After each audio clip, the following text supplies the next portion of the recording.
మీ business ఏదైనా మీ ఊర్లో promotion చేయాలంటే అది సుమన్ టీవీతోనే సాధ్యం. ఇప్పుడే సంప్రదించండి. కాలేజెస్ లో పబ్లిక్ ప్లేసెస్ లో అవేర్నెస్ ప్రోగ్రామ్స్ కండక్ట్ చేస్తూ ఉన్నారు కదా.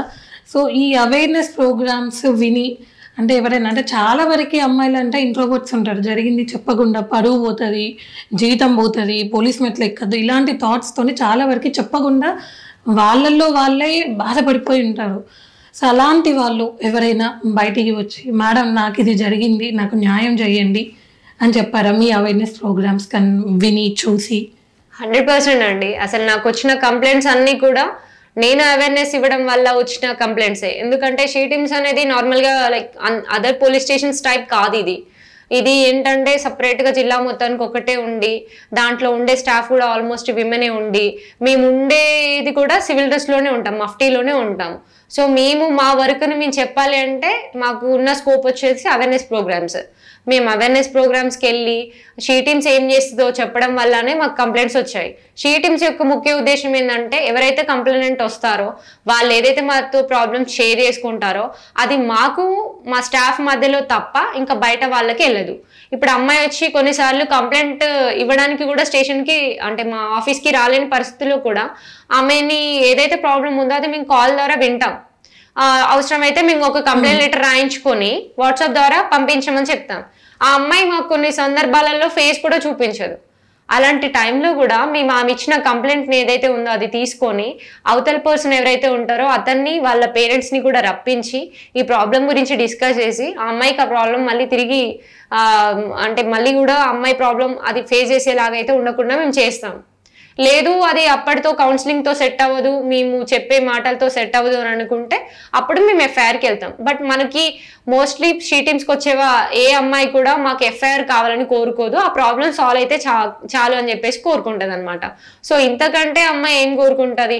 నా ఐడెంటిటీ బయటకు రాకుండా మా వాళ్ళందరికీ మా వాళ్ళకి కానీ సొసైటీకి కానీ తెలియకుండా ఆ అమ్మాయి ఏదైతే ఫేస్ చేస్తుందో ఆ ప్రాబ్లమ్ సాల్వ్ అవుతానంటే అదే కదా అమ్మాయి కావాలనుకునేది. సో షీ టీమ్స్ చేస్తుంది మాత్రం ఇదే. నాకు వచ్చిన మాక్సిమం కంప్లైంట్స్ కూడా మేము అవేర్నెస్కి వెళ్ళినప్పుడు విని అంటే మమ్మల్ని అప్రోచ్ అయిన వాళ్ళు కానీ లేదంటే మా నెంబర్ అప్పుడు తీసుకొని ఎవరికైనా అవసరం ఉంది లేదు ఇలాంటి ప్రాబ్లం ఎవరైనా ఫేస్ చేస్తున్న వాళ్ళకి మా నెంబర్ ఇవ్వడం ద్వారా మాకు అప్రోచ్ అయిన వాళ్ళే ఎక్కువగా ఉన్నారు. సో ఫస్ట్ మ్యామ్ అంటే షీ టీమ్ పెట్టిన దగ్గర నుంచి ఇప్పటి వరకు దాడులు తగ్గడము అండ్ ఎంతవరకు సక్సెస్ అయ్యారు మహిళల్ని సేఫ్ చేయడంలో?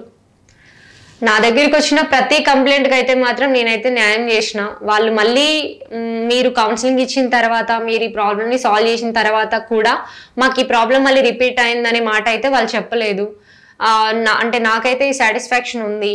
అండ్ దీంతో పాటు మేము మా దగ్గరికి వచ్చిన ప్రాబ్లమ్ని సాల్వ్ చేయడంతో పాటు ఇప్పుడు మన విమెన్ వచ్చేసి బయట వర్క్ ప్లేసెస్కి వెళ్ళడం కానీ లేకపోతే కాలేజ్కి స్కూల్కి వెళ్ళేటప్పుడు కానీ వాళ్ళు వెళ్ళే ప్రదేశాలు ఉంటాయి కదా, లైక్ వాళ్ళ స్ట్రీట్స్ కావచ్చు, లేదు ఆటోస్లో బస్సులలో వెళ్తూ ఉంటారు, లేదు వాళ్ళ వర్క్ ప్లేస్లో కావచ్చు, లేదంటే ఎప్పుడైనా పార్క్లకో సినిమాలకో షాపింగ్ మాల్స్కో వెళ్తూ ఉంటారు.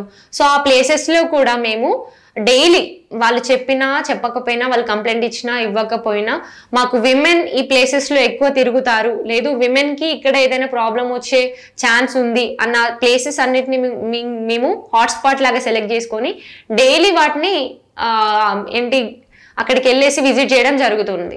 మఫ్టీలో వెళ్ళేసి చేస్తాము, ఇట్లా యూనిఫామ్ లో కాకుండా.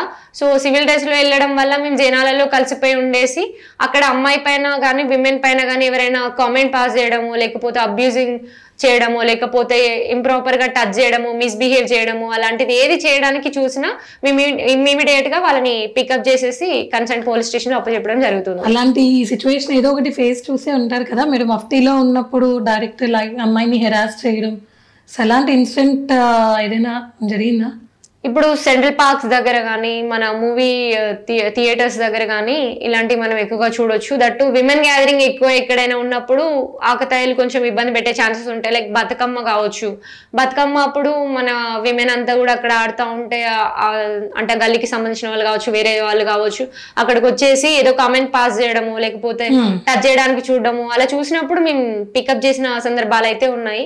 అండ్ కాలేజ్ స్టూడెంట్స్కి కూడా వాళ్ళు కాల్ చేస్తారనమాట మా కాలేజ్ దగ్గరికి డైలీ ఇట్లా బైక్స్ పైన వస్తూ ఉంటారు, అక్కడ కూర్చొని మేము వెళ్తున్నప్పుడు వస్తున్నప్పుడు మమ్మల్ని కామెంట్ చేయడం అలాంటివి చేస్తూ ఉంటారు. లేదు వాళ్ళందరూ అక్కడ డైలీ కావాల్సి అక్కడ కూర్చోవడం వల్ల మాకు ఇబ్బంది అవుతుంది అని కంప్లైంట్స్ ఇచ్చినప్పుడు కూడా మేము అక్కడికి వెళ్ళేసి అక్కడ వాళ్ళు అక్కడ కూర్చోకుండా వాళ్ళు అక్కడ ఆ సైడ్ రాకుండా చేసే సందర్భాలు అయితే ఉన్నాయి.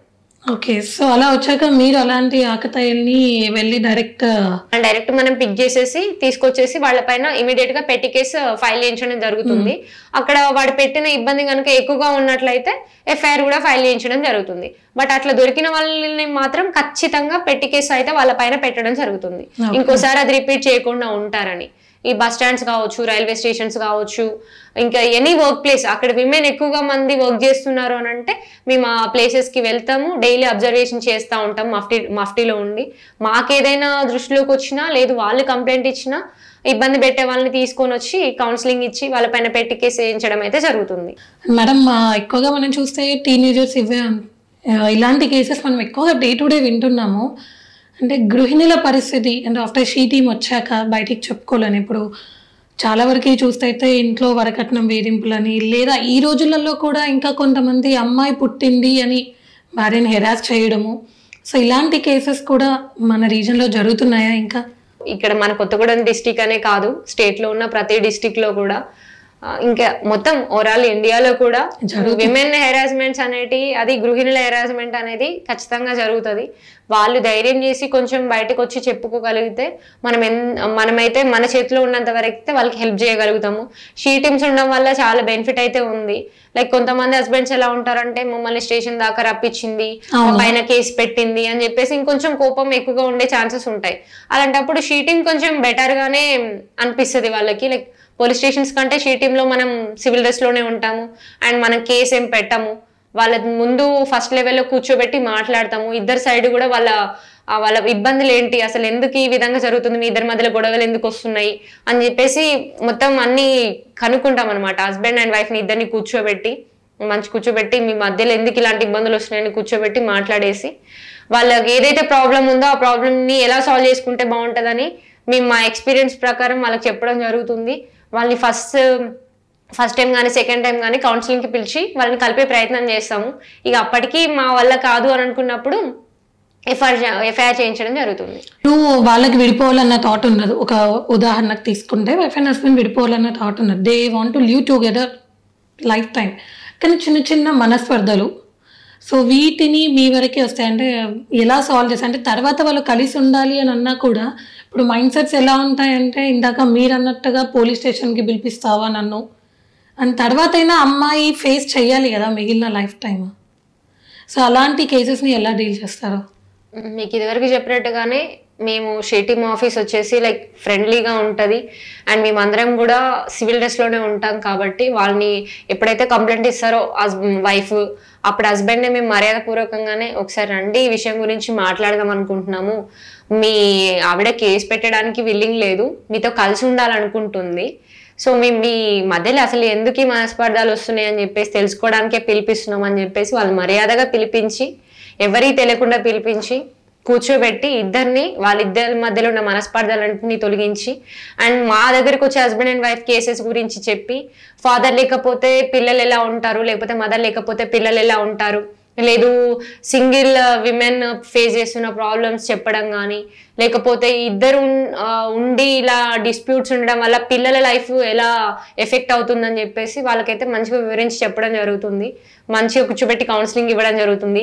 వాళ్ళ లైఫ్లో వాళ్ళు అంటే ఏదో ఒక లెవెల్లో హ్యాపీగా అయితే ఉండి ఉంటారు కదా స్టార్టింగ్ నుంచి ఇబ్బందులే పడకుండా. సో ఆ మూమెంట్స్ అన్నిటిని వాళ్ళకి గుర్తు చేసి మీరు కావాల్సి ఇష్టపడి చేసుకున్నారు, ఒక 2-3 years బాగానే ఉన్నారు, దాని తర్వాత ఇప్పుడు ఎందుకు ఇబ్బంది వస్తుంది, దేని వల్ల వస్తుంది, అది ఒకసారి ఆలోచించుకొని సార్ట్అవుట్ చేసుకోండి. స్టార్టింగే మీరు ఇష్టం లేకుండా అయితే ఈ రిలేషన్షిప్లోకి దిగలేదు కదా, సో ఇప్పుడు మధ్యలో వచ్చిన ప్రాబ్లమ్స్ని సార్ట్అవుట్ చేసుకోవాలి తప్ప విడిపోవడం అది కరెక్ట్ కాదని చెప్పేసి మేము చట్టం గురించి కూడా మొత్తం వివరించి చెప్పి ఒకవేళ కేసు అయితే ఎలా ఉంటుంది, ఆ తర్వాత పిల్లల లైఫ్ ఏమైంది, ఇదంతా కూడా చట్టం పరంగా కూడా మొత్తం చెప్పేసి వాళ్ళకి మంచిగా కౌన్సిలింగ్ ఇవ్వడం జరుగుతుంది. ఒకసారి కాకపోతే 2 సార్లు అయినా పిలిపించి మంచిగా కౌన్సిలింగ్ ఇచ్చి పంపించడం అయితే జరుగుతుంది. పాజిటివ్ మోటివేషన్ చేసేస్తారు. ఓకే, ఇన్ కేస్ మిమ్మల్ని అప్రోచ్ అవ్వాలి అని అంటే ఇప్పుడు రాలేని వాళ్ళు ఉంటారు ఆఫీస్కి, సో ఎలా? మనం ఆల్రెడీ షీటీమ్కి సంబంధించి అవేర్నెస్కి వెళ్ళినప్పుడు మన షీటీమ్ ఆఫీస్ ఎక్కడ ఉంది, డైరెక్ట్ ఆఫీస్కి రాగలిగిన వాళ్ళు ఆఫీస్కి రండి అని చెప్తాం. లేకపోతే షీటీమ్ ఫోన్ నెంబర్ మనం వెళ్ళిన ప్రతి చోట కూడా ఓపెన్గా ఇచ్చేస్తాం అనమాట. సో ఆ ఫోన్ నెంబర్కి నాకు కాల్ చేసి అయినా చెప్పొచ్చు, ఆఫీస్కి రాలేము మేము అనుకున్నప్పుడు నాకు ఫోన్కి కాల్ చేసి చెప్పొచ్చు. వాట్సాప్ ఉంది, వాట్సాప్ ద్వారా మెసేజ్ చేసి కూడా నాతో చెప్పొచ్చు.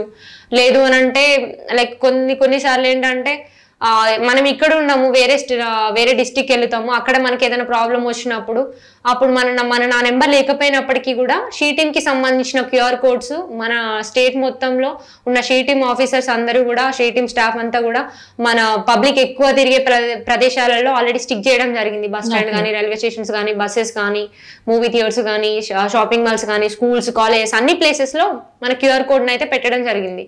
సో వాళ్ళు కనుక మన నెంబర్ తెలియట్లేదు, వాళ్ళు అక్కడ ఇబ్బంది పడుతున్నారు అనుకున్నప్పుడు ఆ షీటీమ్కి సంబంధించిన విమెన్ సేఫ్టీ వింగ్కి సంబంధించిన క్యూఆర్ కోడ్ని స్కాన్ చేస్తే డైరెక్ట్ కంప్లైంట్ అనేది విమెన్ సేఫ్టీ వింగ్కి వెళ్తుంది. సో వాళ్ళు అప్పుడు మనకు ఆ ప్లేస్కి సంబంధించిన షీటీమ్ ఆఫీస్ ఎక్కడ ఉంది, ఆఫీసర్స్ ఎవరున్నారు అని చెప్పేసి వాళ్ళకి ఆ కంప్లైంట్ని ఫార్వర్డ్ చేయడం ద్వారా మన డిస్టిక్లోనే కాదు, మన వాళ్ళు వేరే డిస్టిక్ వెళ్ళినా, వేరే ప్లేస్కి వెళ్ళినా అక్కడి నుంచి కూడా షీటీమ్ని అప్రోచ్ అవ్వచ్చు. అక్కడికి వెళ్ళినప్పుడు అక్కడ ఉండే షీటీమ్ ఆఫీసర్స్ వాళ్ళకి రెస్పాండ్ అయ్యి వాళ్ళకి తగిన న్యాయం చేస్తారు. మన జిల్లాలో అయితే నా ఫోన్ నెంబర్ అయితే ఓపెన్గా ఇస్తున్నాను, వాళ్ళు మన ఫోన్కి కాల్ చేసి చెప్పొచ్చు. వాళ్ళని ఎట్టి పరిస్థితుల్లో మీరు 100% ఆఫీస్కే రావాలి, అట్లయితేనే సాల్వ్ చేస్తా అని చెప్పడం అయితే లేదు. వాళ్ళ ఫోన్ ద్వారా కూడా వాళ్ళ సమస్యలు మనకి చెప్పుకోవచ్చు. ఎక్కువగా దాడులు అంటే టీనేజర్సా, లేదు అంటే మ్యారీడ్ అయిన వాళ్ళ, సింగిల్ ఉమెన్సా ఆర్ వర్కింగ్ ఉమెన్స్, సో ఇలాంటి వాళ్ళ మీద ఎక్కువగా దాడులు జరుగుతున్నాయి? అలానే ఏం లేదు, మనం తీసుకునే నిర్ణయాలను బట్టే, మనం చేసే వాటిని బట్టే మనం ప్రాబ్లమ్స్ని ఎదుర్కొంటాం. అది చిన్నపిల్ల, పెద్దవాళ్ళ, గృహిణుల, వర్కింగ్ ఉమెన్స్ అనేది కాదు. మనం ఎక్కడున్నా, స్కూల్కి వెళ్ళినా, వర్క్ ప్లేస్కి వెళ్ళినా, ఎక్కడికి వెళ్ళినా కానీ అక్కడ మనం ఎవరిని నమ్మాలి, ఎవరిని నమ్మకూడదు, ఎంతవరకు నమ్మొచ్చు, ఎవరైనా మనల్ని అప్రోచ్ అవుతున్నారంటే ఎందుకోసం అప్రోచ్ అవుతున్నారు, వాళ్ళకి ఏం బెనిఫిట్ ఉంది అని చెప్పేసి మనం ఆలోచించగలిగి వాళ్ళతో మూవ్ అయితే చాలు. ఎట్టి పరిస్థితుల్లో అడ్వాంటేజ్ ఇవ్వకుండానే బెటర్. నమ్మిన చోటనే మనకి మోసం జరిగింది.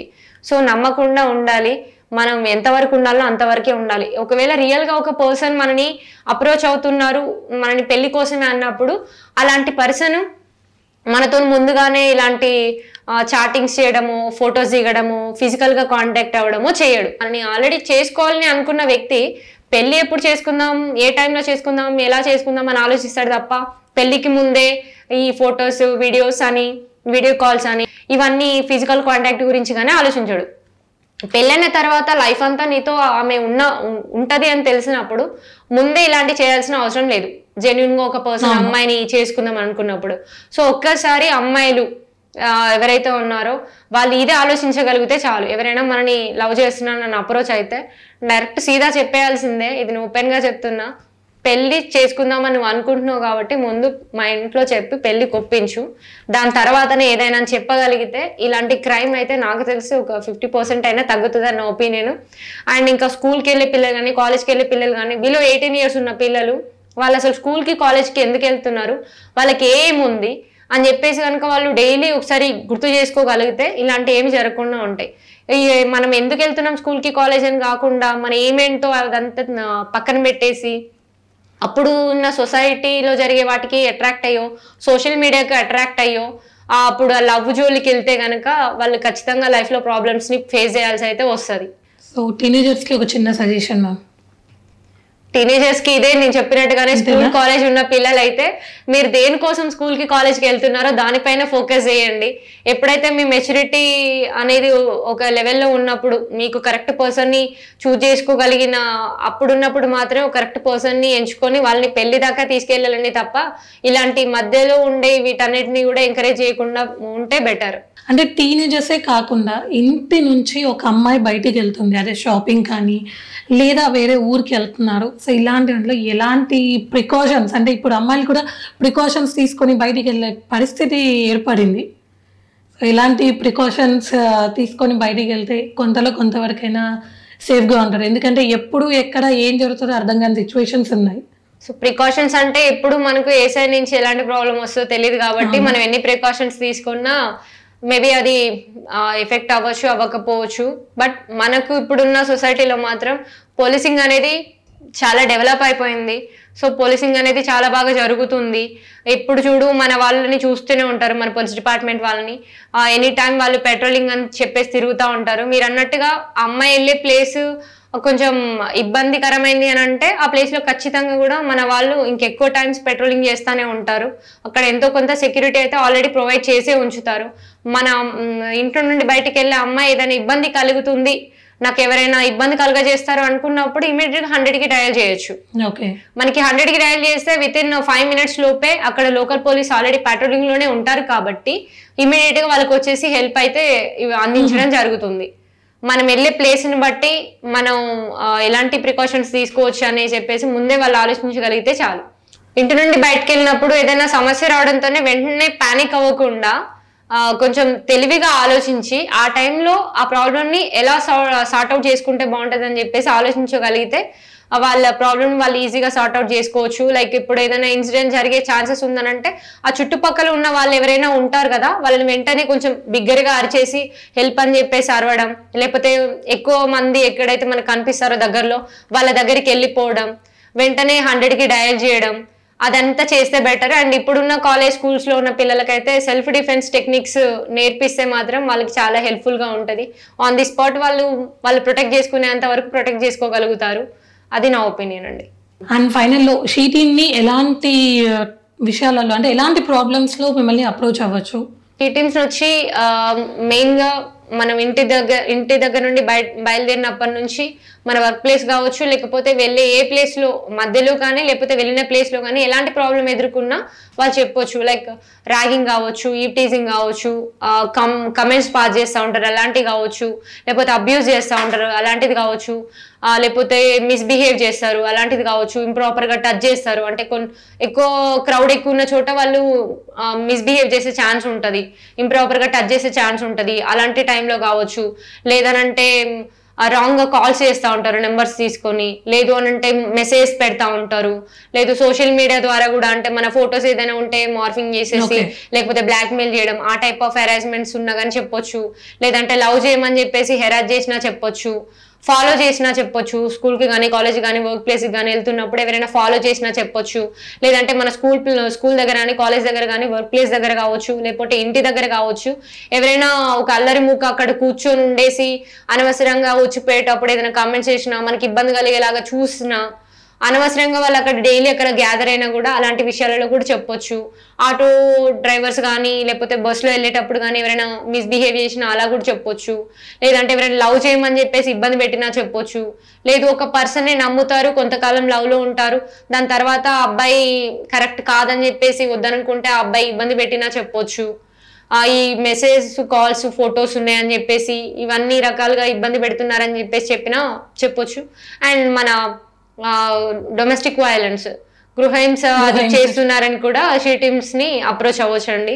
మనకు వీలైనంత వరకు ఏదైతే ప్రాబ్లమ్స్ ఉన్నాయో ఆ ప్రాబ్లమ్స్ తో వచ్చినప్పుడు కౌన్సిలింగ్ ద్వారా సెట్ చేయడానికి ట్రై చేస్తాం. కౌన్సిలింగ్ ద్వారా ఈ ప్రాబ్లమ్ సాల్వ్ అవ్వట్లేదు అనుకున్నప్పుడు ఓ పెట్టి కేసు పెట్టడము, లేదంటే అవసరమైతే ఎఫ్ఐఆర్ చేయించడము జరుగుతుంది. సో అంటే మిమ్మల్ని కాంటాక్ట్ అవ్వాలంటే కాంటాక్ట్ నెంబర్ ఉంది కదా, ఒకసారి చెప్తారా? షీ టీమ్ కి సంబంధించిన ఫోన్ నెంబర్ వచ్చేసి 8712682131.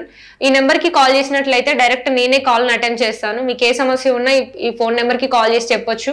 ఇదే నెంబర్ కి వాట్సాప్ కూడా ఉంది, మీరు వాట్సాప్ ద్వారా కూడా మీ సమస్యను నాకు తెలియజేయొచ్చు. సో చూశారు కదా, మేడం గారు చెప్పిన సూచనలను పాటిస్తూ ప్రతి ఒక్క మహిళ కూడా తగు జాగ్రత్తలు తీసుకోవాలని కోరుకుంటూ, అండ్ అలాగే ఈ లేడీ మిసైల్ ఇంకా ఉన్నత శిఖరాలు అధిరోహించాలని కోరుకుంటూ మీ Suman TV Kothagudem. Thank you, ma'am. Thank you.